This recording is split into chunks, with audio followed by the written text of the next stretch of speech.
Kapindo mulyaakeun ing wong tuane.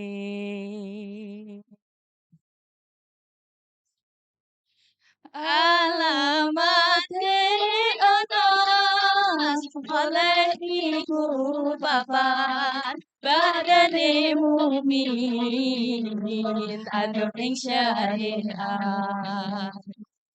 Kajian lisane anut nganjitane kapindo mulyaakeun ing wong tuane. Ya Rasulullah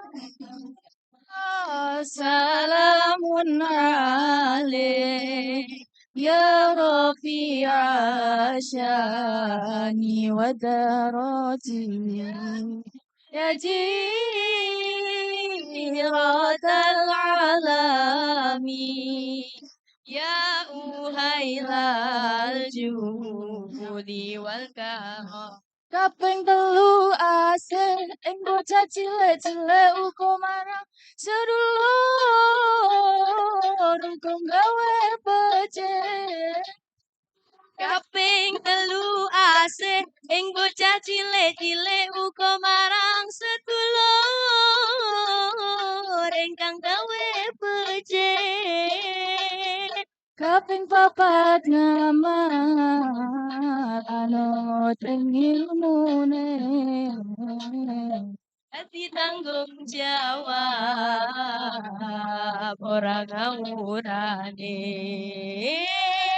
Kaping papat ngamal anut ing ilmune dadi tanggung jawab ora ngawurane. Ya Rasulullah salamun alaik ya rafi'a syani wa darati atfata ya jiratal alami ya uhailal judi wal darati.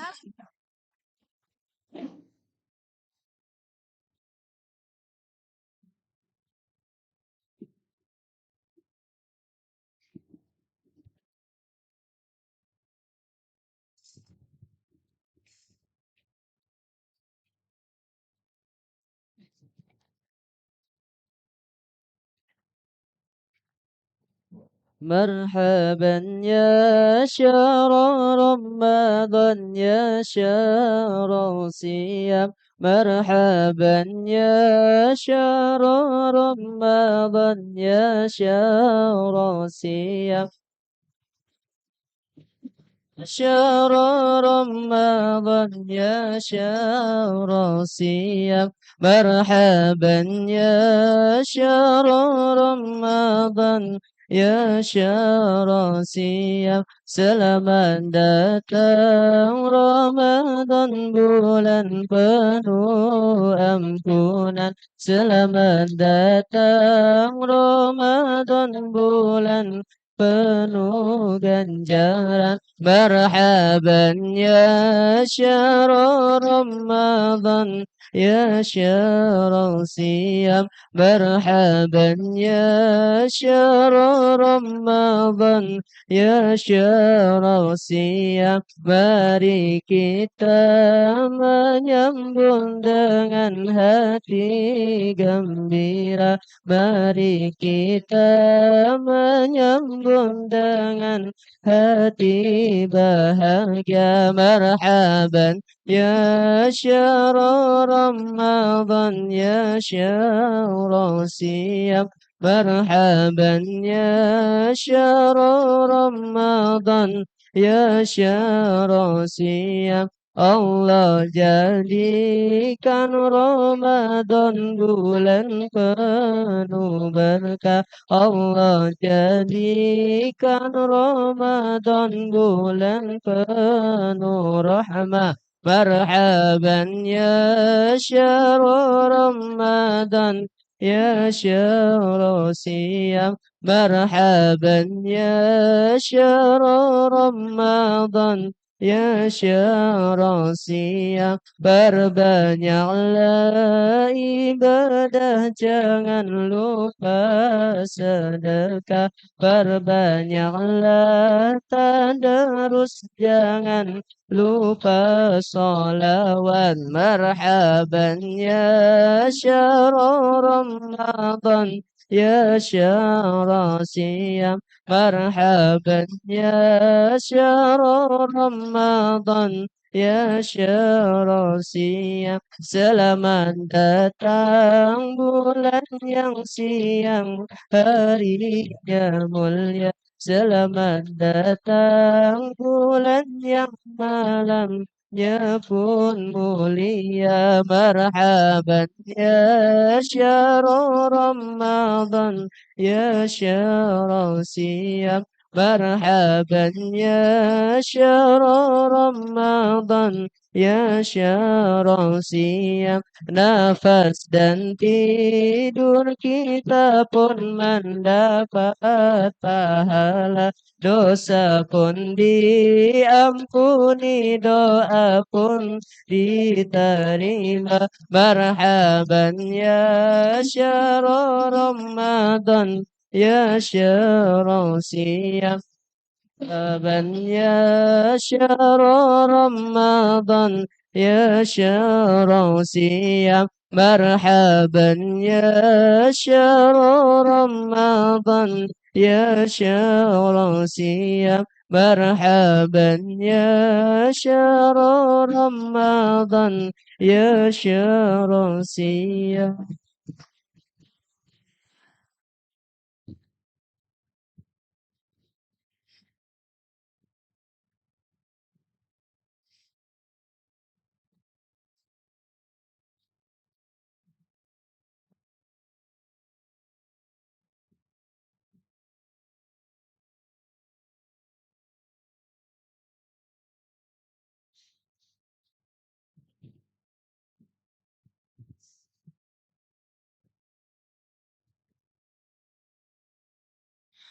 Bismillahirrahmanirrahim. Assalamualaikum warahmatullahi wabarakatuh. Alhamdulillahi wa kafa wassalatu wassalamu ala habibil mustafa wa ala alihi ahli taqwa wal wafa. Sore yang syahdu dilengkapi dengan teman-teman yang menunggu-nunggu akan kedatangannya waktu, yakni waktu berbuka puasa. Maka oleh karena itu, mari kita bersama-sama ucapkan rasa syukur kepada Allah yang satu dengan mengucap hamdalah bersama-sama. Bi alhamdulillahi rabbil alamin. Tak lupa untayan kalimat salawat serta salam kita curahkan kepada junjungan kita, uswatun hasanah kita, Nabi Agung, Nabi Besar, Nabi Muhammad Sallallahu Alaihi Wasallam, yang mana kita tunggu syafaat beliau di hari akhir nanti. Amin Allahumma. Ahlan wa sahlan Al-Ustadz Dwi Cahyono. Al-Ustadz Dwi Cahyo selaku perwakilan dari Kodim. Serta selamat sore ayah bunda ataupun sanak saudara yang menonton di rumah, yang menempatkan waktu luangnya dari rumah.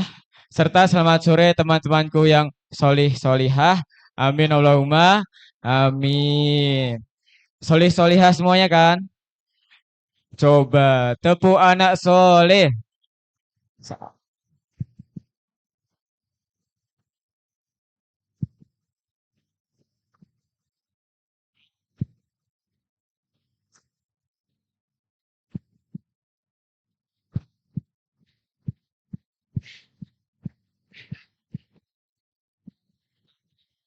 Setan. Alhamdulillah soleh solihah semuanya. Alhamdulillah. Kalau biasanya nih anak-anak di luar itu ngabuburitnya sambil jalan-jalan, sambil jajan-jajan, bareng bareng teman. Kalau kita anak Trensen ngabuburitnya dengerin kaji, ya, alhamdulillah Lillah. Nah, kalau kemarin kita kedatangan tamu polisi, sekarang kita kedatangan tamu tentara. Siapa yang mau jadi tentara?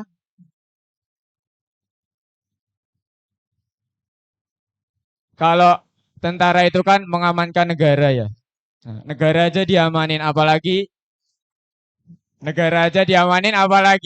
imannya gitu loh maksudnya, imannya. Nah, jadi ini untuk dengan atas nama Bapak Dwi Cahyo selaku perwakilan dari Kodim dengan status jabatan yaitu Duramil di Sambung Macan.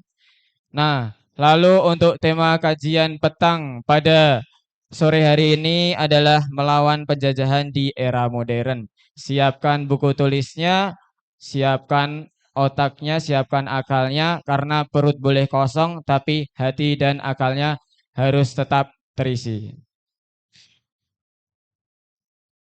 Silakan kepada Bapak Dwi Cahyo, waktu dan tempat dengan segala hormat kami persilakan.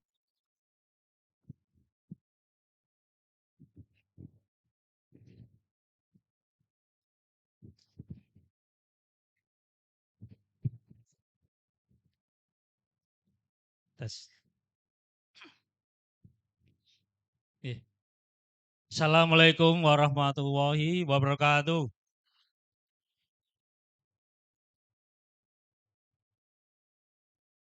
Terima kasih. Selamat sore, salam sejahtera bagi kita semua. Yang kami hormati Mas Fajrin sebagai moderator, yang kami hormati adik-adik santri dan santriwati yang saya hormati dan saya banggakan. Pertama-tama marilah kita manjatkan puji syukur kehadirat Allah Subhanahu wa taala karena pada sore hari ini kita masih sama-sama bisa berkumpul di tempat masjid apa aula ini ya? Masjid ya. Nah, di Masjid SMA Trensen yang sementara, kemungkinan yang baru sedang dalam proses. Semoga dengan doa kita bersama masjid yang baru bisa terwujud. Nah, amin ya rabbal alamin. Sebelum memasuki atau memberikan materi yang saya sampaikan, saya izin menyampaikan saya mendapat perintah dari Komandan Kodim agar mewakili beliau untuk mengisi materi yang ada di sore hari ini di SMA Trenses ini. Karena beliau ada tugas khusus sore ini yang tidak bisa ditinggalkan. Maka itu mewakilkan saya pada sore hari ini. Yang kedua atau yang berikutnya, pepatah Jawa mengatakan tak kenal maka tak sayang. Mungkin saya juga baru pertama kali menginjak bumi SMA Trans ini. Mungkin adik-adik semuanya mungkin baru melihat wajah yang rodok coklat ini. Nah, ya. Ada yang sudah kenal atau belum? Sudah? Baru kali ini ya? Yeah. Ya. Perkenalkan secara singkat riwayat hidup saya. Nama saya Dwi Cahyo Kusuma Bekti. Ya, cukup panggilannya Dwi saja. Anak nomor 2. Kok pinter ya? Nah, alhamdulillah saya mendapat atau yang tertua di Koramil Sambung Macan dengan pangkat Kapten Korp Infanteri. Saya menjabat Danramil Sambung Macan baru saja sekitar 3 bulan. Saya pindahan dari Danramil Gesi selama 1 tahun. Sebelum di Gesi, saya menjabat Danramil di Mondoan selama 2,5 tahun. Sebelum di Mondoan, saya menjabat Danramil di Sambirjo selama 2 bulan. Nah, dikit yang paling cepat 2 bulan. Sebelum di Sambirjo, saya di Makodim. Itu secara singkat terkait jabatan saya sebelum saya terakhir di Sambu Macan sini. Rumah saya, alamat tinggal saya di Gria Purosuman Asri, RT 7, Purosuman Sidoarjo.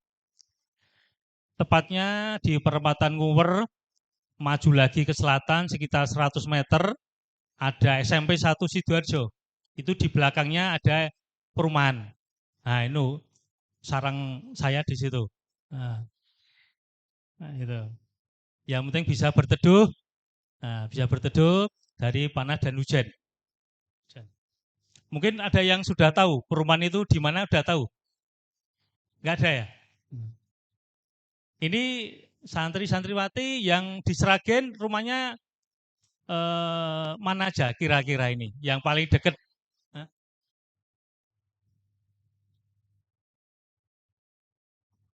Ya, ya udah gitu aja lah. Karena semuanya banyak ngomong, saya bingung yang mendengarkan. Ya, alhamdulillah. Yang penting semua masih dalam lingkup besarnya adalah wilayah NKRI, itu aja. Ada yang Sragen, ada yang Ngawi, ada yang mungkin Bojonegoro, Anwar Zahid, mungkin dekatnya rumah Anwar Zahid, atau mana aja itu. Enggak masalah. Yang penting kita menimba ilmu, hal yang positif di Semangat Transis ini. Untuk status saya itu K2. K2. Sudah tahu maksudnya K2? Nah, K2 maksudnya bukan platnya nomor K itu Pati, Purdodo, Purdadi, enggak K itu. K itu adalah sudah nikah atau kawin, istri 1, K2-nya itu anaknya 2. Nah, itu istilah dari kemiliteran. Nanti kalau ada yang santriwati jadi kowat atau dari TNI menjadi nanti tahu. Oh, ternyata status K itu 2, K1, K3 seperti itu toh. Nah, itu. Jadi saya punya anak 2, yang pertama perempuan sudah punya anak, jadi saya sudah putu 1 TK. Untuk suaminya juga TNI juga di Kalimantan Selatan. Ya insya Allah rencana mau geser ke Jawa Tengah. Antar Kodam dulu, Kodam Mula Warman ke Kodam Diponegoro Semarang. Yang kedua laki-laki yang kemarin lahirnya tuh 2001. Nah, ada yang lahir 2001? Nah, enggak ada. Alhamdulillah anak saya nomor 2 ini laki-laki mengikuti saya juga sudah berdinas TNI di Pomdam atau Polisi Militer di Kalibanteng, Semarang. Ya alhamdulillah, jadi kami sudah tidak ada beban untuk ngeragati, tapi bebannya nyaur utang. Nah, itu ya. Tapi nggak masalah. Yang penting kita diberi kesehatan, nanti utang kan lunas sendiri, gitu aja. Gitu, Pak Ustaz. Itu mungkin perkenalan singkat saya. Kalau masalah materi, kita ambil inti-intinya saja. Ada yang ditanyakan, mungkin masalah perkenalan secara singkat, monggo kalau ditanyakan. Monggo. Enggak ada? Kalau enggak ada, saya lanjutkan masalah, ulang ya sebelumnya kami secara pribadi mengucapkan selamat menjalankan ibadah puasa bagi santri dan santriwati. Semoga ibadah puasa kita mudah-mudahan selama 1 bulan penuh ini diterima oleh Allah Subhanahu wa Ta'ala. Itu. Langsung aja materi yang saya sampaikan ini sebenarnya mungkin mas-mas atau mbak-mbak mungkin lebih pinter daripada saya. Mungkin mbak-mbak mas-mas kan baru anget-angetnya, Kalau saya mau dingin, nah ini mau dingin karena saya bentar lagi mau pensiun.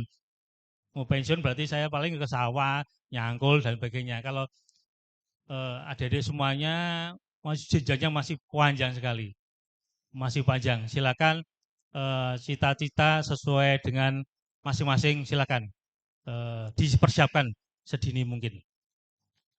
Dan saya mulai materi yang saya sampaikan yaitu terkait dengan bertahan dari penjajahan modern. Bertahan dari penjajahan modern. Mungkin nanti kalau ada salah dikit, karena kita sama-sama belajar, khususnya saya mohon maaf yang sebesar-besarnya. Mungkin masalah penjajahan mungkin atau yang dimaksud dengan kolonial itu mungkin sudah banyak yang tahu, yaitu itu berasal dari kolonia, ya toh. Kolonialisme, penjajahan itu ya artinya adalah tanah atau tanah pemukiman. Itu adalah upaya-upaya atau usaha-usaha yang dilakukan oleh suatu negara yang akan menguasai sumber daya alamnya maupun sumber daya manusianya. Itu akan dikuasai. Itu namanya suatu penjajahan atau kolonialisme. Itu pengertiannya secara singkat. Jadi saya ambil intinya saja. Sebenarnya penjelasannya banyak. Mungkin karena mengingat waktu dan juga persiapan nanti sama-sama berbuka puasa. Masalah penjajahan ini didominan oleh negara-negara yang kuat. Mungkin contohnya Spanyol. Nah, Spanyol itu menguasai Filipina dan Kolombia. Spanyol itu menguasai Filipina dan Kolombia. Kalau Belanda menguasai negara kita, Indonesia, yang sempat beberapa tahun itu. Ya alhamdulillah bisa kita rebut.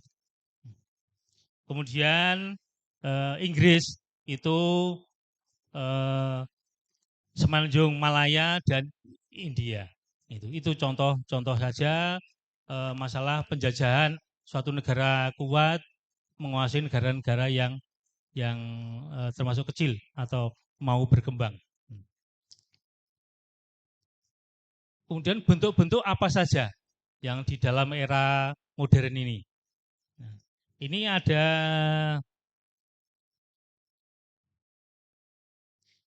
5 bentuk penjajahnya, ada 5. Saya ambil intinya aja. Itu yang pertama adalah di bidang ideologi. Di bidang ideologi. Kita semua tahu ideologi kita apa, Mas? Ideologi kita. Nah, terima kasih. Nah, ideologi kita adalah Pancasila. Jangan sampai lupa ideologi kita Pancasila, apalagi hafalannya. Syukur-syukur kita terapkan butir per butir. Ada 5, syukur-syukur kita semua menjalankan butir per butir. Nanti kita akan merasa bangga kepada negara kita. Nanti mungkin bisa dirasakan diri kalau sudah hafal Pancasila.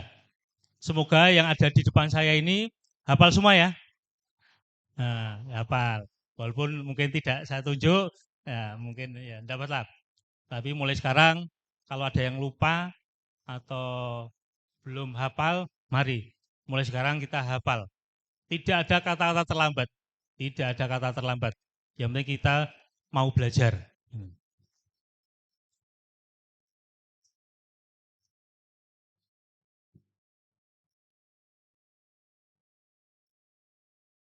Tadi sudah saya sampaikan di dalam nilai-nilai butir Pancasila itu ada pedoman, ya toh? Ada pedoman dasar dalam melangsungkan kehidupan bernegara. Itu intinya. Di dalam butir-butir ada pedoman dasar untuk kelangsungan hidup berbangsa. Ini maaf, saya ambil intinya saja.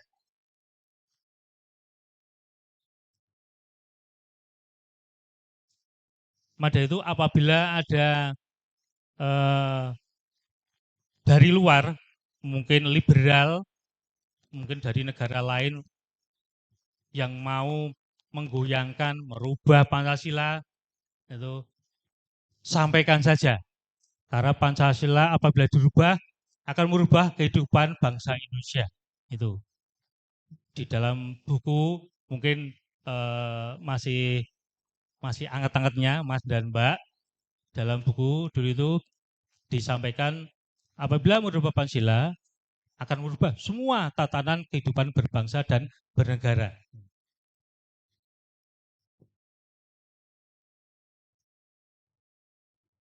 Jadi intinya itu setiap warga negara Indonesia harus hafal Pancasila, tahu ideologinya itu, Pancasila itu ya harus tahu.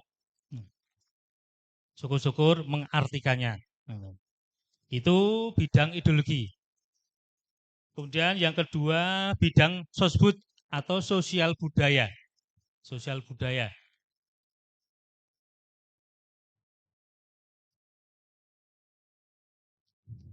Kita ketahui bersama budaya kita dari Sabang sampai Merauke beragam-ragam, beraneka ragam budayanya. Mungkin bahasanya juga bermacam-macam. Tapi yang diharapkan adalah tetap bersatu. Tetap bersatu yaitu suatu wadah negara kesatuan Republik Indonesia. Jadi tidak ada negara Banten, negara Papua, negara Aceh, dan begitu enggak ada. Yang ada negara kesatuan Republik Indonesia.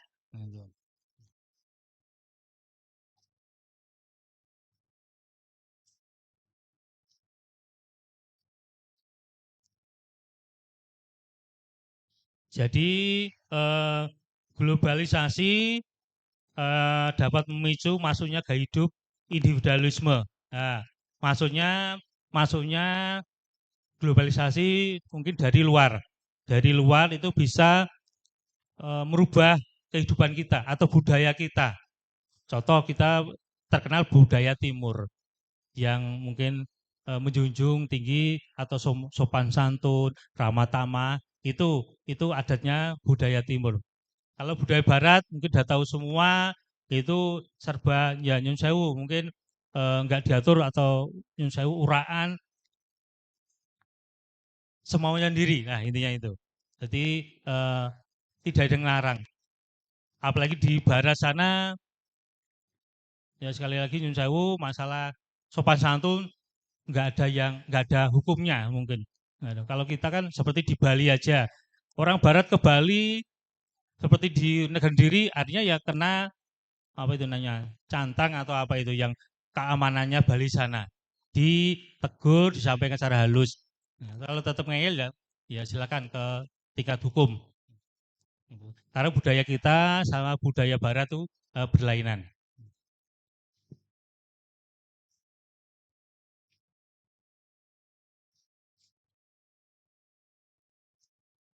Itu yang kedua. Yang ketiga adalah bidang ekonomi. Yang ketiga bidang ekonomi. Sebelum kemerdekaan itu ekonomi kita tidak sebaik sekarang ini. Ya alhamdulillah adik-adik semuanya mengenyam saat ini. Kalau mungkin mbah-mbah adik-adik semuanya mengalami zaman dahulu yang serba sulit. Mau kemana-mana mungkin jalan kaki, tidak ada transportasi. Kalau sekarang kan ada bis, ada kereta, ada pesawat terbang dan sebagainya. Kalau dulu nggak ada, semuanya jalan kaki, mungkin gerobak atau kuda. Nah itu yang paling kuda. Jadi kekayaan alam yang ada di Indonesia itu termasuk kebutuhan hidup masyarakat. Jangan sampai kekayaan alam kita terkait dengan ekonomi masyarakat dirampas sama negara lain. Kita terkenal negara apa itu namanya? Semuanya ada. Semuanya ada. Maksudnya aset-aset atau tanaman-tanaman yang hubungan dengan ekonomi, sayuran-sayuran, semuanya ada di Indonesia. Semuanya ada di Indonesia. Tinggal kita gimana cara kita mengolah dengan baik, terus nanti kita memetik. Nah, nanti itu bisa mengurangi pengeluaran kita, mengurangi pengeluaran kita. Jadi kita bisa menghemat ekonomi kita, bisa menghemat ekonomi kita dan menghambat kalau ada dari luar, barang-barang dari luar yang mungkin malah sayurannya mahal dan sebagainya.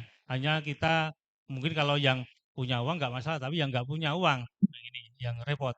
Ya, dari itu manfaatkan aset yang ada, lahan yang ada di mungkin di rumah masing-masing. Apabila ada tanah yang kosong, silakan ditanami. Kalau dulu apotek hidup, nah istilahnya apotek hidup. Ada mungkin aja jahe, timun, lombok dan sebagainya. Nanti kita nyayur tinggal memetik. Nah, itu.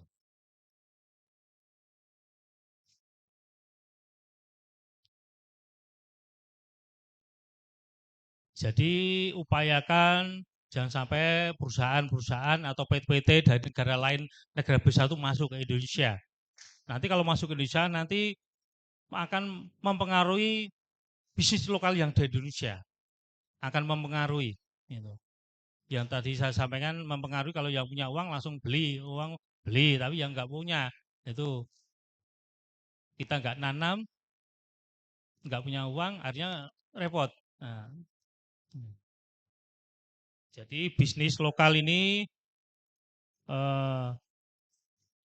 dari produk-produk asing apabila masuk ke Indonesia itu akan mempengaruhi dan menjadi produk-produk yang ada di Indonesia nanti kurang diminati. Ada mungkin yang pernah mungkin ada yang melaksanakan atau membantu di rumah bapak ibu orang tua mungkin bambu dibuat tas. Nah itu untuk ukuran kita sudah bisa mensejahterakan ekonomi kita.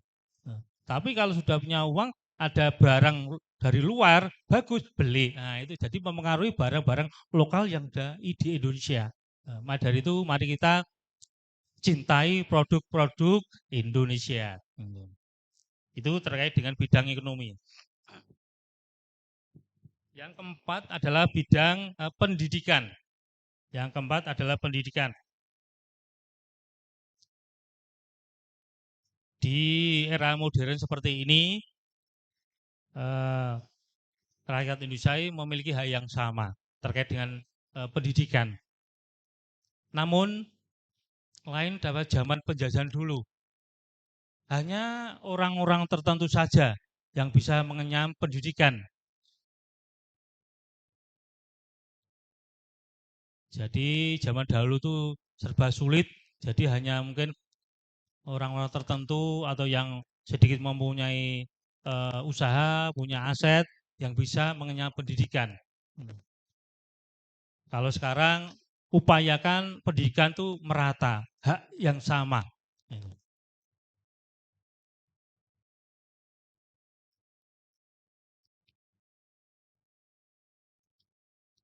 Dan juga terkait dengan pendidikan kemajuan internet. Nah, ya, kemajuan internet. Memang internet itu memudahkan kita. Mencari apa-apa semuanya di internet ada semua. Tapi saya mengharapkan ambillah hal-hal yang positif di internet tersebut. Karena di situ tuh tidak hanya positif, negatif aja ada. Tapi ya alhamdulillah ada beberapa yang sudah diblokir sama pemerintah yang hal yang negatif. Mari mungkin kalau ada terkait dengan pendidikan, pelajaran-pelajaran, mungkin surat-surat di dalam Al-Quran bisa ngambil di situ. Contoh mungkin kalau mau yasinan, kalau nggak ada buku yasin itu kita buka HP surat yasin dan terjemahnya langsung muncul. Nah itu hal yang positif langsung kita baca. Itu. Jadi kita gunakan atau menggunakan perkembangan internet yang saat ini sedang berkembang dengan hal yang positif.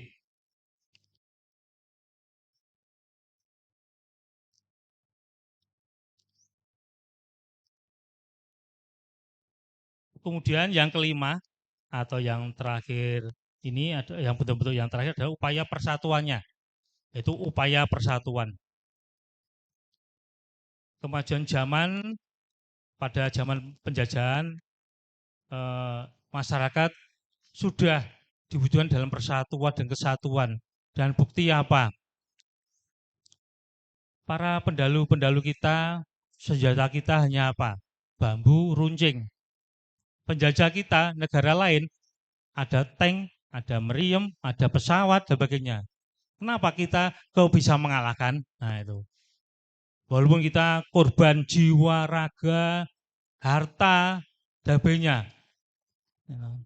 Itu demi kemerdekaan bangsa kita. Mari itu, marilah kita menengok ke belakang dengan susah payah orang tua kita, kakek nenek kita merebut kemerdekaan daripada penjajah dengan susah payah, jiwa raga dipertaruhkan. Untuk yang saat ini, mari kita isi dengan hal-hal yang baik. Itu aja sudah termasuk mempertahankan kemerdekaan. Syukur-syukur ada yang mempunyai prestasi yang membanggakan sekolah ini, itu yang diharapkan. Jadi saya singgung sebentar terkait dengan prestasi. Ini contoh satu saja ya. Contoh satu saja. Anak saya kemarin, yang laki ini ya, laki kemarin daftar taruna Akmil 3 tahun tidak masuk.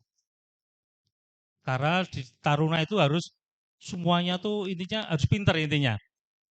Ya selain fisik kita bagus, kita IQ-nya, psikotesnya harus bagus.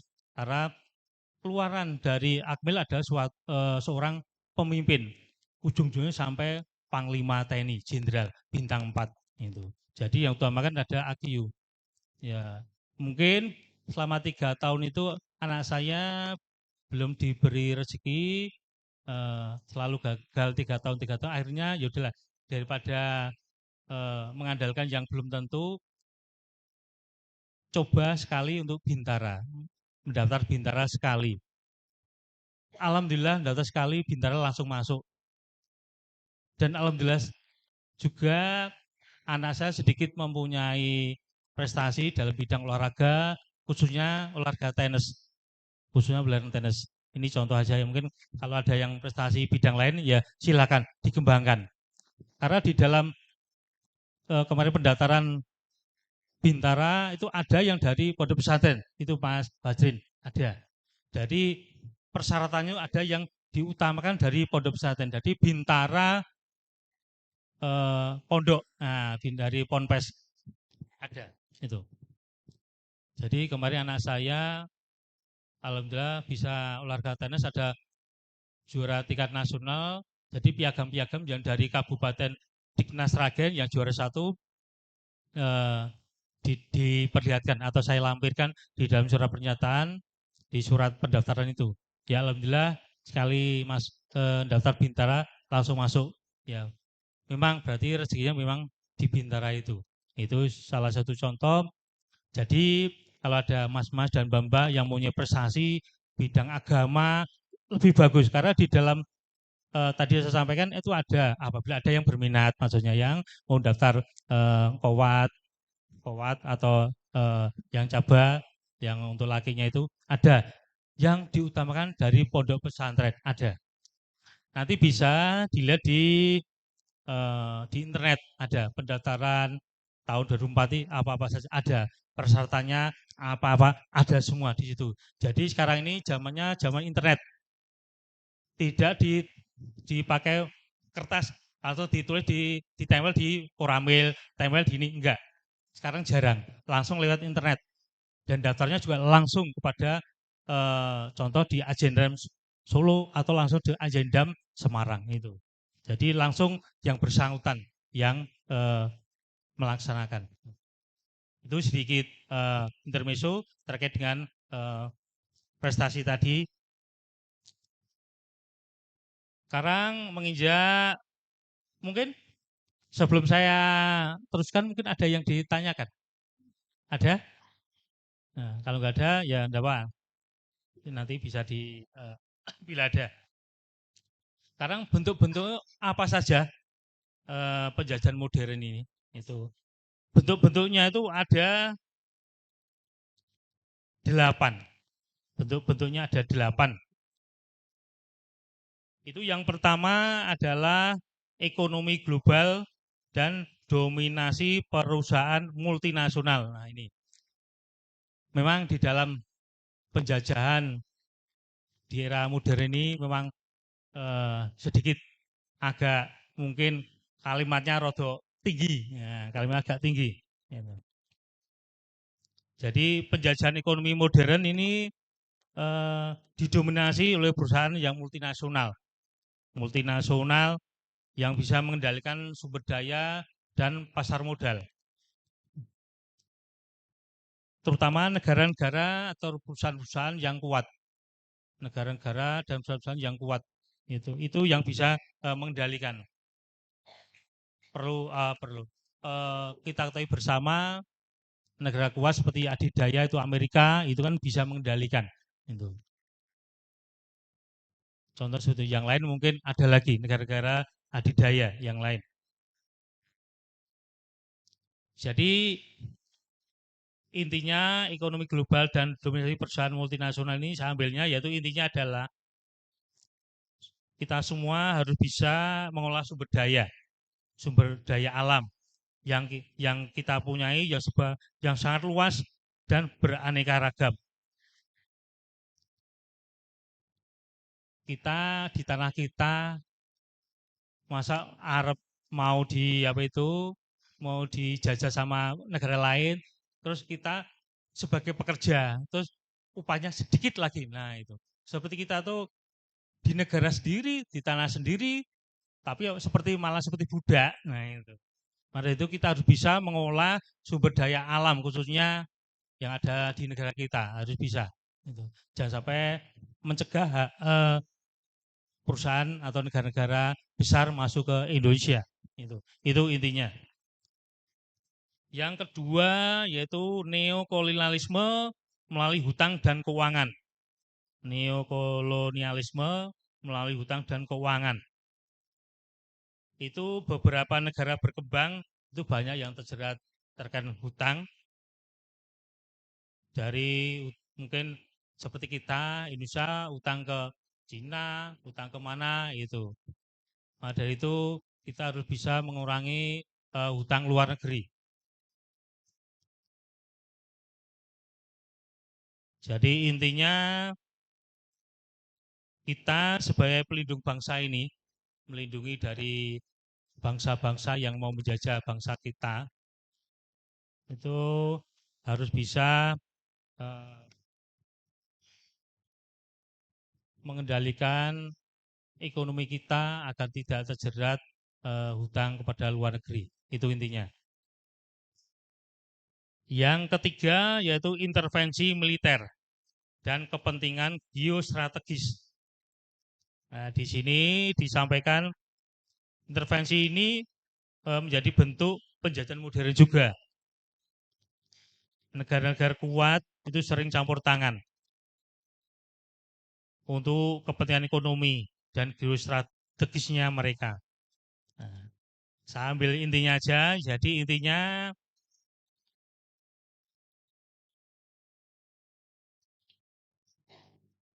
apabila ada yang intervensi, kita semua sebagai warga negara harus bisa melindungi. Jadi tidak hanya mengandalkan aparat keamanan, TNI maupun Polri. Jadi kita semua sebagai warga negara punya hak yang sama untuk melindungi negaranya. Itu intinya. Kemudian yang keempat yaitu dominasi teknologi dan informasi. Jadi penjajahan melalui dominasi teknologi informasi ini dilakukan melalui platform-platform digital dan sumber daya data yang memegang kekuatan besar, yang bisa mempengaruhi opini publik, yang bisa mendominasi sektor bisnis secara global. Nah, itu. Jadi intinya teknologi yang kita punya ini harus kita bisa manfaat sebaik-baiknya dan mahir menggunakan, khususnya yang hal-hal yang positif. Nah, itu. Jadi tidak semuanya saya baca mungkin daripada mungkin sulit dicerna, saya ambil inti ini saja. Kemudian yang keenam yaitu yang kelima, ketidaksetaraan dalam perdagangan global. Ketidaksetaraan dalam perdagangan global. Jadi sistem perdagangan global ini sering memberikan keuntungan kepada negara-negara yang kuat.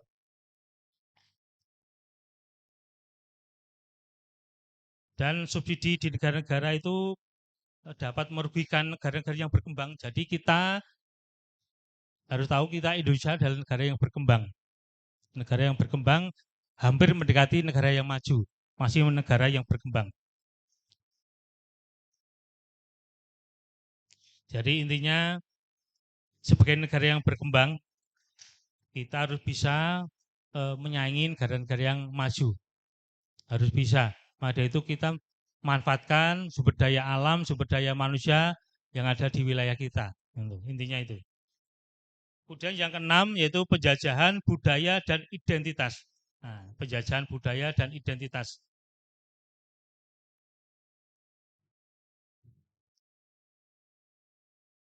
Negara-negara industri hiburan, media itu sangat dominan cenderung menggantikan budaya lokal dan produk-produk. Maka dari itu kita sebagai bangsa Indonesia yang sudah terkenal dengan budaya timur, jangan sampai terjerat dengan budaya-budaya dari luar atau dari barat. Itu intinya.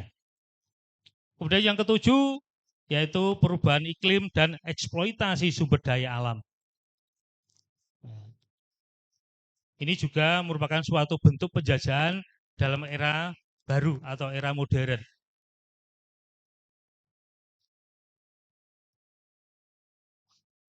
Jadi apabila negara yang maju itu sangat mendominan produk lokal, nanti akan berdampak sama negara-negara yang sedang berkembang. Contohnya kita, bangsa Indonesia. Itu intinya. Kemudian yang terakhir, yang ke-8, yaitu dominasi kesehatan global. Dominasi kesehatan global. Jadi negara-negara yang maju itu cenderung atau memanfaatkan seperti kita kejadian yang kemarin tahun 2001 yaitu wabah COVID-19. Itu bisa dimanfaatkan mungkin mensuplai barang-barang terkait dengan kesehatan. Mungkin biar ada keuntungan. Nah itu. Ya alhamdulillah tahun sekarang COVID sudah nggak ada sampai selamanya. Amin ya rabbal alamin. Ini terkait dengan bentuk yang penjajahan modern. Ada 8. Kemudian yang terakhir yaitu bagaimana caranya untuk menghindari penjajahan modern.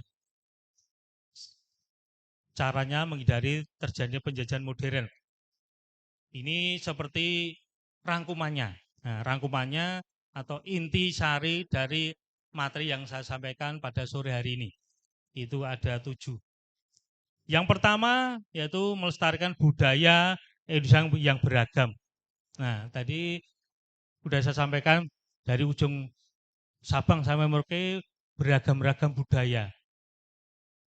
Kita harus bangga mempunyai beragam-ragam budaya, beragam-ragam bahasa dan sebagainya.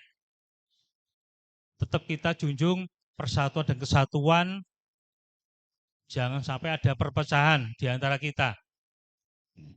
Lingkup kecil di dalam sekolah ini jangan sampai ada pertengkaran, perselisihan antar sesama santri. Jangan sampai mungkin kejadian di pondok lain, di SMA lain terjadi di SMA sini. Nah, tahu ya maksudnya ya? Nah itu. Intinya mari kita saling guyub rukun. Apabila ada santri yang kesusahan, santriwati yang kesusahan, mari kita sama-sama membantu. Sama-sama membantu. Jangan sampai ada yang kesulitan malah diejek, di apa dijauhi, itu jangan. Kita deketi, kita rangkul itu. Jadi kalau kita merangkul, kita tahu apa sih permasalahannya. Itu. Karena di sini banyak temannya ada yang bisa membantu, ada Pak Ustadz, dan sebagainya yang bisa membantu. Yang kedua yaitu menolak campur tangan atau intervensi asing. Nah, jadi beberapa bidang tadi yang saya sampaikan tadi itu kita jangan sampai ada intervensi atau dikendalikan sama bangsa lain. Kita olah sendiri, kita tanam, kita matiin diri, hasilnya kita nikmatin diri. Nah itu maksudnya, jangan sampai kita dikendalikan sama bangsa lain. Yang ketiga, menjaga keutuhan bangsa dan negara dari ancaman gangguan baik datang dari luar maupun dalam negeri. Nah, itu. Jadi menjaga keutuhan bangsa ini tidak hanya aparat keamanan TNI Polri saja, tapi semua warga negara Indonesia, kalau nggak salah juga ada di dalamnya dalam Undang-Undang Dasar 45, kalau nggak salah pasal berapa? 30 ya, kalau nggak salah. Nah, kalau nggak salah, karena saya sudah sekian puluh tahun sudah nggak buka buku. Kalau dulu sedikit hafal pasal berapa tentang ini, pasal ini tentang ini apa. Ini kalau nggak salah Undang-Undang nomor 30 itu terkait dengan pembelaan negara. Jadi setiap warga berhak membela negara. Nah, itu intinya. Yang keempat yaitu memperkuat sistem pertahanan dan keamanan rakyat semesta. Sama, pertahanan keamanan sama dengan yang di atas tadi, menjaga keutuhan bangsa negara, kita semua yang bisa menjaga pertahanan semesta dari bangsa lain. Yang kelima, nah ini siap sedia membela tanah air. Nah, jadi semua warga negara tidak pandang bulu laki-laki perempuan, ya toh, mungkin dewasa yang sudah lansia, semua bisa membela tanah air.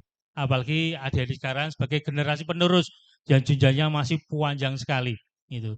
Nanti adik-adik sekalian sebagai pengganti-pengganti yang ada yang sudah tua saat ini. Mungkin dari sekian mungkin ada yang mungkin dari pejabat, saya kira ada. Mungkin dari TNI Polri, dari pejabat pemerintah daerah, mungkin bupati ada, mungkin dari kejaksaan, hakim mungkin ada. Nanti insya Allah saya kira ada. Selain dari mungkin dari intern Pondok Sri, mungkin sebagai pengasuh pondok pesantren dan sebagainya. Mungkin ada itu. Jadi monggo sesuai dengan cita-cita adik-adik sekalian. Yang keenam itu mencontoh para pejuang yang terdahulu. Nah, jadi tadi saya sampaikan para pejuang-pejuang kakek nenek kita itu berjuang mempertaruhkan jiwa, raga, harta benda dan sebagainya demi merebut kemerdekaan. Nah, dari itu kita yang ada di sini saat ini hanya belajar dan belajar agar apa yang dicita-citakan agar terwujud dan tercapai. Kemudian yang terakhir yaitu beriman, bertakwa pada Tuhan Yang Maha Esa serta tidak melakukan kegiatan yang menyimpang agama. Nah, jadi mungkin sudah pelajaran di sini sudah banyak yang terkait dengan hal itu agar kita selalu beriman, bertakwa, tidak menyimpang dari norma-norma agama itu. Mungkin itu aja yang perlu saya sampaikan terkait dengan materi yang saya sampaikan, yaitu materi bertahan dari penjajahan modern. Jadi ini tadi memang banyak yang saya take, tapi saya ambil intisari saja, biar dapat dicerna dengan baik. Selain itu juga persiapan kita sama-sama berbuka puasa. Mungkin itu saja yang saya sampaikan. Mungkin kalau setelah ini lewat moderator, kalau ada yang mau disampaikan. Saya kiri, wassalamualaikum warahmatullahi wabarakatuh.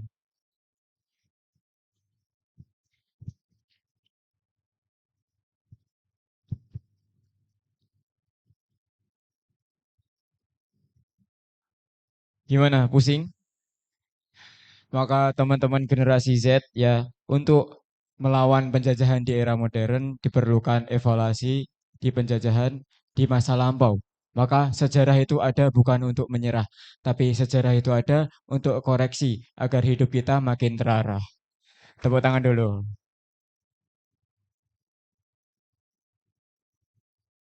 Silahkan yang mau bertanya, Putra 3, Putri 3. Seperti biasa, Putra terlebih dahulu. Bentar, turun dulu. 1, 2, 3. Bos. Tuh Mas Bintang, Mas Faris, Mas Bintang, sama Afril. Yang Mas Bintang tadi ganti Mas Abi, maaf.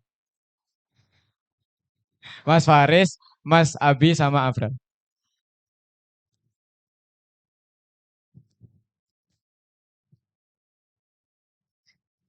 Monggo, silakan. Bismillahirrahmanirrahim. Assalamualaikum warahmatullahi wabarakatuh. Selamat sore Pak. Sebelumnya izin bertanya. Tadi kan ada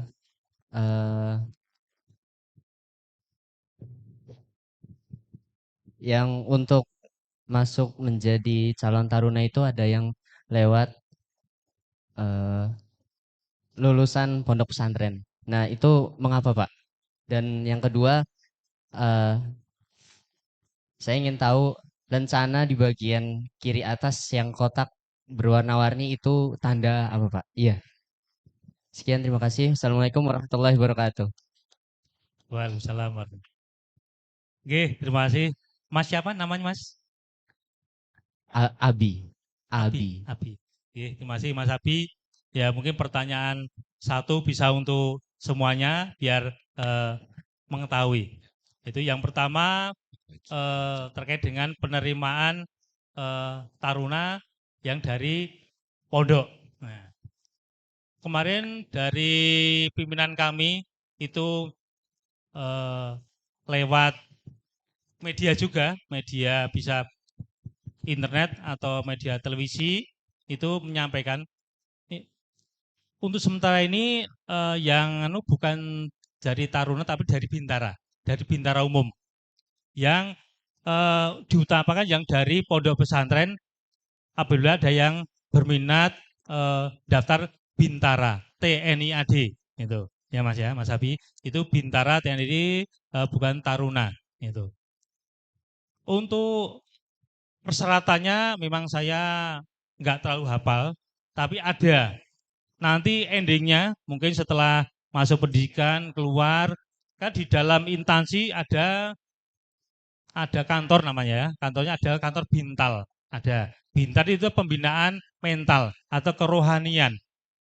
Jadi nanti apabila Anda adik sekalian masuk dan di dalam riwayat itu dari pondok itu nanti arahnya bisa ke Bintal.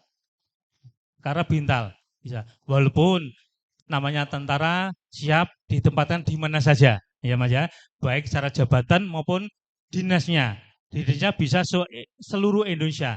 Kalau jabatannya bisa di infanteri, armet, kavaleri, dan sebagainya. Gitu. Tapi apabila di dalam itu ada klasifikasi dari pondok, ya akan dijuruskan dengan pondoknya itu. Nah, mungkin diarahkan ke Bintal. Karena di sini Bintal ada yang di Bintal Kodam, ini contoh aja ya, Bintal Kodam Semarang, Bintal Korem Solo. Jadi masing-masing Kodam ada Bintal Kodam, di Korem ada, jadi Bintal Korem ada. Jadi akan nanti disejuruskan dengan jabatannya atau ini keluaran dari mana. Nah itu yang pertama. Yang kedua, ini namanya tanda jasa ya. Ini namanya yang ada, ini ada tanda jasa. Di sini terpampang apabila sudah tugas ke Timur Timur, ada sekali, ada yang kedua kali, mungkin ada yang penugasan ke Ambon, ke Aceh, ada. Semuanya terpampang, ini namanya Syata Lencana ya. Di sini namanya Syata Lencana yang pernah kita ikuti. Nah, jadi yang ada di sini yang saya sampaikan atau yang saya di sini adalah yang saya laksanakan, yaitu saya tugas ke Timur Timur 2 kali. Yang pertama tahun 89-90, jadi 1 tahun. Yang kedua 93-94, 1 tahun lagi. Jadi saya Timur Timur 2 kali sebelum Timur Timur lepas. Jadi sana tuh ya masih banyak yang belum atau anti dengan pemerintah, masih banyak dulu itu, masih banyak. Terus yang sini ada kesetiaan, ada yang berapa? 12 tahun, 6 tahun, 12 tahun, dan 24 tahun. Nah ini, semuanya terpampang di sini. Nanti kalau ada yang ke Aceh, ke Papua, nanti ya di sini juga. Jenisnya atau garis-garisnya berbeda-beda. Itu Mas ya. Oke. Masih mungkin ya Mas, mungkin bisa memuaskan jawaban kami. Oke, masih. Monggo yang lain. Monggo yang lain. Ya, bismillah. Izin bertanya Bapak. Jadi kan ini tadi pembahasannya kan penjajahan di era modern nih ya. Nah, di era modern itu kan nggak cuman penjajahan pakai senjata ataupun ideologi, tapi juga digitalisasi. Nah, pertanyaan saya pertama, contoh penjajahan di era digital. Terus yang kedua itu, apakah judi online itu termasuk penjajahan di era digital ini? Dan yang ketiga, apakah santet merupakan jenis penjajahan? Jika itu penjajahan, maka penjajahan model apa santet itu? terima kasih Bapak.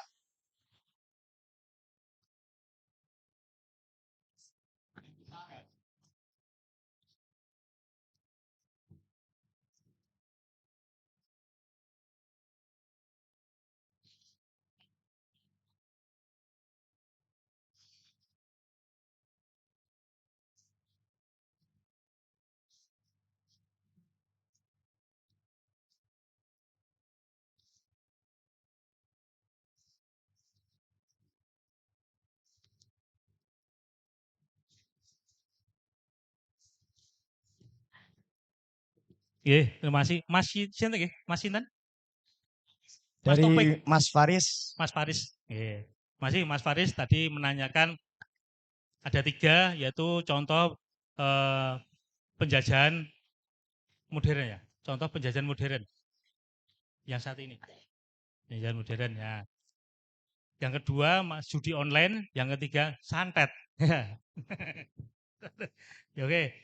Makasih. Yang pertama contoh-contoh penjajahan modern saat ini, yaitu mungkin kalau menurut saya ya,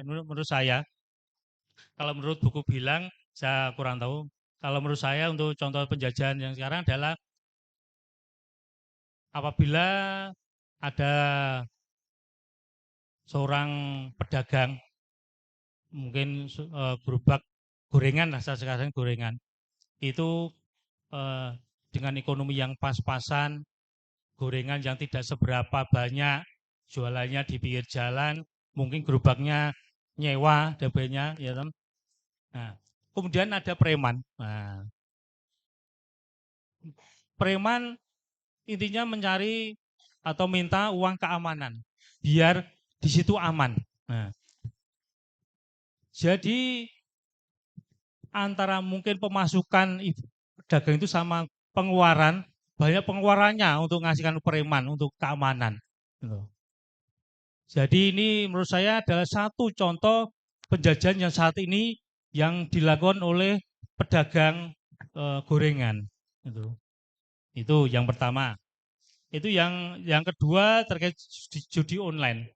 Nah, judi online kita ketahui bersama yaitu memang ini termasuk dilarang sama pemerintah dan agama. Judi online ini termasuk kalau pasalnya pasal 303.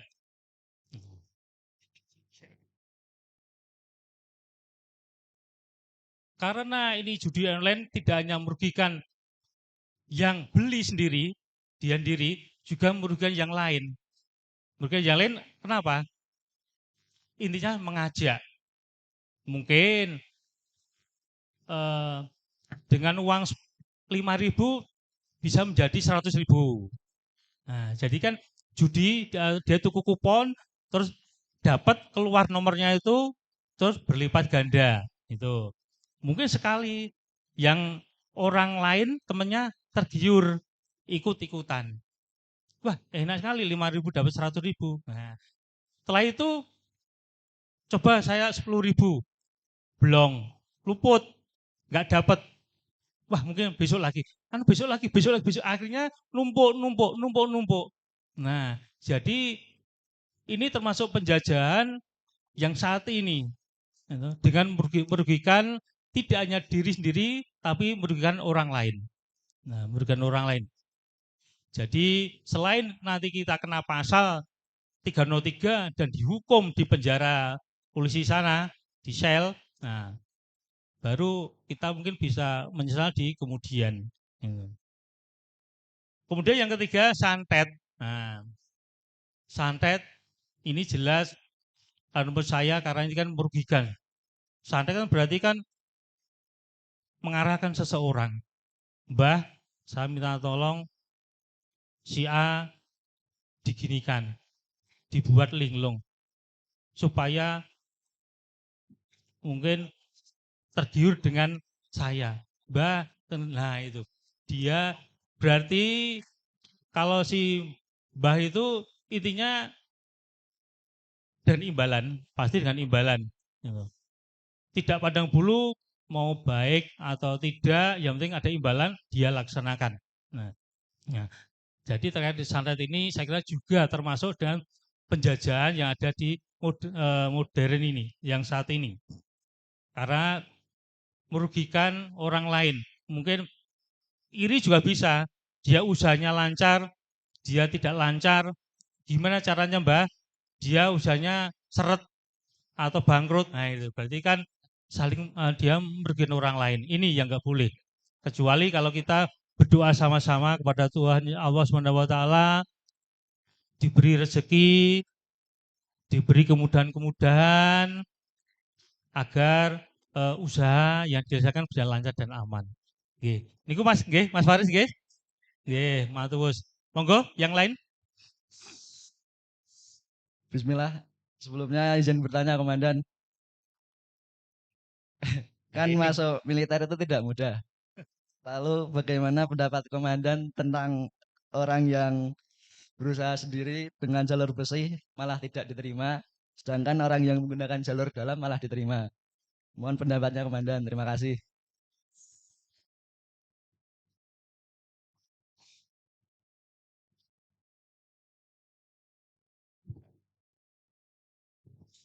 Nggih, masuk. Mas sinten nggih? Afrel Komandan. Mas Afrel. Mas Afrat nggih. Nggih, masuk Mas Afrat. Masih atas atensi kepada kami sebagai anggota militer dengan pertanyaan terkait dengan pendaftaran. Memang di dalam pendaftaran ini sebenarnya ya Mas, di dalam tulisan sudah ditulis dengan tulisan besar selama pendaftaran tidak dipungut biaya apapun. Nah, itu dari pimpinan atas sana sampai dipampang di internet, sampai Kodam atau Semarang, sampai Korem, sampai Kodim, sampai Koramil, itu memang ditulis tidak dipungut biaya selama pendaftaran itu. Tapi, nah ini ada tapinya, ada kekhawatiran. Kekhawatiran bukan kekhawatiran dari panitia, kekhawatiran dari yang bersangkutan maupun orang tuanya. Wah, anakku piye ya carane mlebu dari sekian ribu yang daftar biar masuk. Nah, intinya saingan. Siapa yang sesuai dengan kriteria pimpinan atau sesuai dengan pendaftaran atau nilai-nilai itu, oh jasnya sekian, IQ-nya sekian. Itu kalau semuanya baik, ya insya Allah tanpa ada embel-embel itu tadi, insya Allah bisa masuk. Tapi itu tadi apabila ada kekhawatiran, ya toh, ada kekhawatiran kalau tidak masuk, apalagi sesuai saingannya banyak, akhirnya dia tidak lewat pintu depan, lewat pintu dapur, nah, lewat kompor-kompor gas itu, nah, masuk disep-disep, Mas, ini caranya anak saya masuk ya. Nah ini loh, ini sebenarnya nggak boleh sebenarnya. Itu tadi kekhawatiran yang berlebihan orang tua khususnya. Nah, karena orang tua kan ya masih membiayai anaknya apabila masuk pendaftaran untuk teknik ini. Jadi maka dari itu ini kembali ke contoh anak saya tadi itu dengan cara kita punya prestasi segala bidang, kita nggak usah menonjolkan saya punya ini, sebenarnya mungkin sudah tahu. Ya. Oh, kalau anak saya memang semua pejabat yang pendaftar atau yang penyeleksi semua sudah tahu. Saya maupun anak saya, loh, ke daftar lebih siap, nah gitu, berarti udah tahu. Nah terus ini ujung-ujungnya gini, waktu Pantukir Pusat di Magelang sana, itu anak saya biasa kan, celana pendek putih tanpa kaos, cuma pakai apa itu papan nomor dada itu peserta itu, ditanya sama dia atau dideketi sama Pangdam, Mayor Jenderal. Nah, terus yang kolonel ini yang kemarin anak saya dampingi tenis ya Mas ya, Delala, nyampaikan, Bapak Panglima, ini Febi ini anaknya tentara, tenisnya bagus. Kemarin dampingi saya di Kodam. Oh iya, iya Pak As. Mantuk-mantuk gitu aja. Nah, udah lanjut ngecek yang lain. Harusnya pengumumannya jam 10 malam. Harusnya pengumumannya 10 malam, tapi alhamdulillah saya sebelum maghrib seperti ini di WA Pak Dwi tinggal syukurannya. Nah berarti gimana? Berarti anak saya alhamdulillah masuk pendidikan. Nah itu. Jadi sebelum diumumkan saya sudah dibocori dulu. Karena apa? Itu tadi mempunyai prestasi yang opini publik atau khalayak umum udah tahu. Pimpinan-pimpinan yang penyeleksi tadi udah tahu. Nah, maka itu monggo yang mempunyai prestasi-prestasi, kalau ada event-event MTQ, event apa, ikuti. Syukur mempunyai piagam, nanti piagam itu akan dicantumkan di dalam pendaftaran. Mulai dari riwayat hidup, RH, dan sebagainya, yang bendelnya segini ini, nanti dicantumkan. Yang piagam tingkat nasional, daerah, nanti akan dicantumkan. Itu Mas ya. Oke, maka itu apabila ada yang minat menjadi anggota TNI maupun Kowat, dari sedini mungkin dipersiapkan, baik fisik, mental, dan sebagainya. Silakan apabila ada yang memerlukan bimbingan kepada Koramil, kami siap membina, membimbing. Nah, ini juga mumpung kami ingat, saya di Kodim, saya diberi tugas dan jabatan sebagai Danramil, selain Danramil, membina koordinator anak-anak, baik laki-laki maupun perempuan yang mau daftar. Baik TNI, AU, AD, AL, polisi, enggak masalah. Yang tujuan kami atau Kodim kami membina khususnya masyarakat atau ada di Kabupaten Sragen khususnya. Itu. Kemarin alhamdulillah dari Tamtama ada yang masuk di Gombong sekian orang. Terus ada yang putri, ada yang masuk SEPA, ada. SEPA berarti langsung pangkat leda, nanti ada yang kemarin. Jadi saya di sana khusus membina fisik. gimana larinya, gimana renangnya yang baik itu. Tapi kalau masa psikotes itu ya pribadi, karena kami khusus fisik. Nah gitu. Itu Mas ya. Oke, oke, matur nuwun. Ini mungkin pertanyaan satu untuk semuanya apabila ada yang eh, berminat. Monggo, yang lain mungkin Putri. Nah, monggo Pak. Monggo.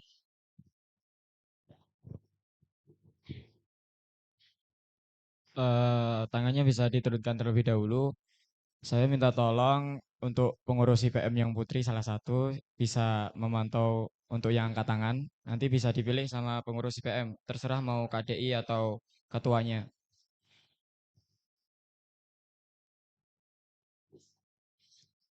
Nanti yang Putri karena waktu, jadi satu pertanyaan aja ya.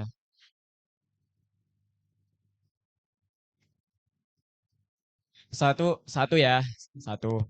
Satu atau dua?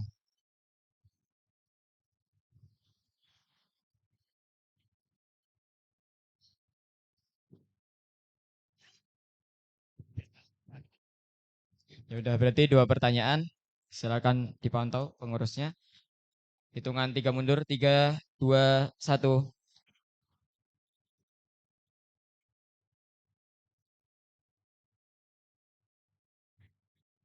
Udah dapat belum?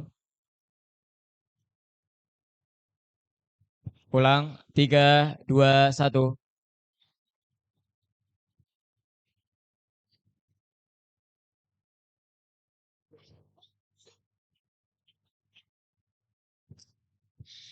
Silakan bagi yang ditunjuk langsung bertanya. Terima kasih.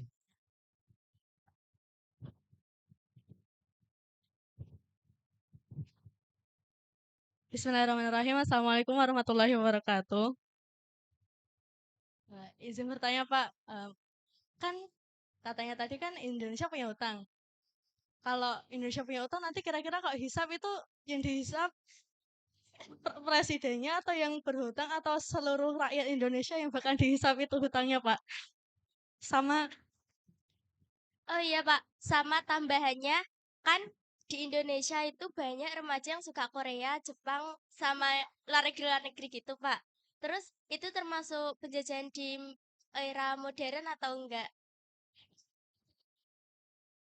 Berarti intinya pertanyaannya Indonesia punya hutang. Terus? Pak, ada tambahan juga. Kan, Ada? Ya. Ya, mohon mungkin sedikit agak jelas suaranya. Indonesia kan tadi katanya Indonesia punya hutang. Nah, nanti kalau dihisap di akhirat itu nanti yang dihisap siapa? Apakah seluruh rakyat Indonesia atau kepalanya gitu? Oke, itu aja nggih. Oke. Nah, terkait dengan masuk neraka atau surga, ya saya nyun sewu karena ini terkait dengan lingkup yang lebih global, lebih luas. Nah, kalau menurut saya ini pribadi saja. Kalau secara umum tadi kan utang Indonesia. Nah, siapa yang telah jawab? Siapa yang masuk surga? Siapa yang mau dihisap darahnya? Nah, itu mungkin saya belum bisa jawab. Tapi apabila ada yang nyun sewu, ada yang melakukan korupsi, korupsi kan berarti perorangan. Nah, apabila melakukan korupsi, ya toh, dan tidak apalagi tidak mengembalikan uangnya kepada negara. Nah, ini tentunya kalau dia kurang paham tentang agama, pasti akan masuk neraka. Nah, contoh seperti itu. Tapi mudah-mudahan dengan dia di penjara, mudah-mudahan insaf. Itu yang kita doakan, insaf. Kita atau pribadi saya tidak mengharapkan semua masuk neraka. Nah, usahakan semua masuk surga dengan cara apabila di penjara segera insaf. Itu Mbak ya. Monggo yang lain karena waktu yang kedua. Monggo yang kedua. Izin bertanya Pak. Pendapat Bapak kalau semisal remaja Indonesia itu banyak yang mutusin cuman sekolah sampai SMP atau SMA dan selanjutnya malah milih jadi konten kreator, gamers atau selebgram. Itu gimana ya Pak pendapatnya? Nggak ngelanjutin kuliah gitu contohnya. Oh, jadi intinya apabila yang putus sekolah cukup di SMP atau SMA terus menjadi kerja menjadi selegram gitu Mbak ya. Nah, nah, ini terkait dengan mungkin masalah bidang ekonomi. Tadi bidang ekonomi itu bidang ekonomi eh, itu tergantung ekonomi kita masing-masing.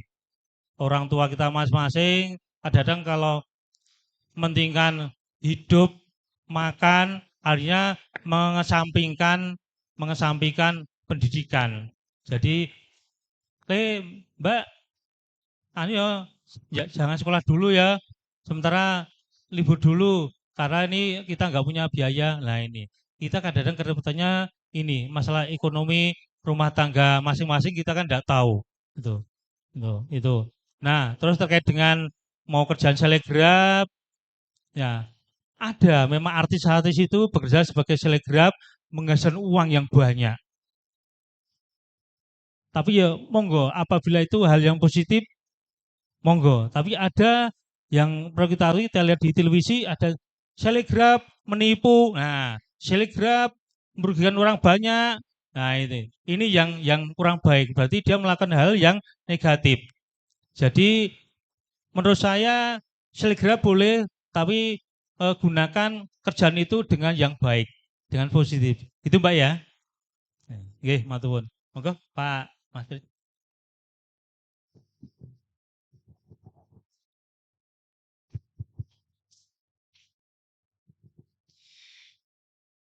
Alhamdulillah telah selesai kajian pada sore hari ini. Maka teman-teman, terima kasih atas kehadirannya serta panitia dari IPM. Terima kasih telah turut bersinergi untuk mensukseskan acara ini. Juga terima kasih kepada Bapak Dwi Cahyo yang berkenan hadir dan menyempatkan waktunya untuk menghadiri kajian petang pada sore hari ini. Kita tutup kajian pada sore hari ini dengan bacaan hamdalah dan doa kafaratul majelis. Alhamdulillahirabbil alamin. Subhanakallahumma wa bihamdika asyhadu an la ilaha illa anta astaghfiruka wa atubu ilaik. Selamat berbuka puasa. Nun wal qalami wa ma yasturun fastabiqul khairat. Wassalamualaikum warahmatullahi wabarakatuh.